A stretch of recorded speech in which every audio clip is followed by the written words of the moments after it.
ഇന്നത്തെ എൻ്റെ വ്ളോഗെന്ന് പറയുന്നത് ഹൈദരാബാദിലെ തന്നെ വളരെ ഫേമസ് ആയിട്ടുള്ളൊരു ഹിസ്റ്റോറിക്കൽ മോണുമെൻറ്റിലേക്കാണ്. അത് ഗോൾക്കൊണ്ട ഫോർട്ടാണ്. ഈ ഫോർട്ടിലേക്ക് പോകുന്ന വഴിക്കുള്ള സൈഡ് വ്യൂ എന്ന് പറയുന്നത് ഭയങ്കര മനോഹരമാണ്. നമ്മൾ ഈ പോകുന്ന വഴിക്ക് ഈ കോട്ടയുടെ ഏറ്റവും മുകളിലായിട്ട് ഒരു ദർബാർ ഹാളുണ്ട്. അതാണ് ഇവിടുത്തെ ഹൈലൈറ്റ് എന്ന് പറയുന്നത്.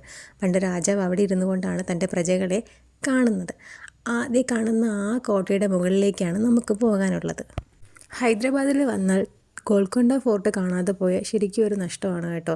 ഈ ഫോറിൻ കൺട്രീസിലേക്ക് നമ്മൾ പോകുമ്പോൾ ആ ഒരു സ്ട്രീറ്റ് വ്യൂസ് ആണ് കേട്ടോ നമുക്കിവിടെ കാണാൻ കിട്ടുന്നത്. ആ ഒരു സ്ട്രീറ്റ് ലൈറ്റ് ആയാലും ആ കോട്ടയുടെ സൈഡ് വശങ്ങളായാലും എല്ലാം ഭയങ്കര മനോഹരമാണ് കേട്ടോ.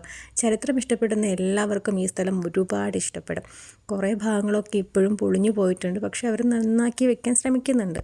വെയിൽ കൂടുതലായത് കൊണ്ടിട്ട് ഞാനും ഒരു തൊപ്പി വാങ്ങി അടുത്തുള്ള ഷോപ്പിൽ നിന്നും. ഇനി ടിക്കറ്റ് കൗണ്ടറിലേക്കുള്ള യാത്രയാണ്.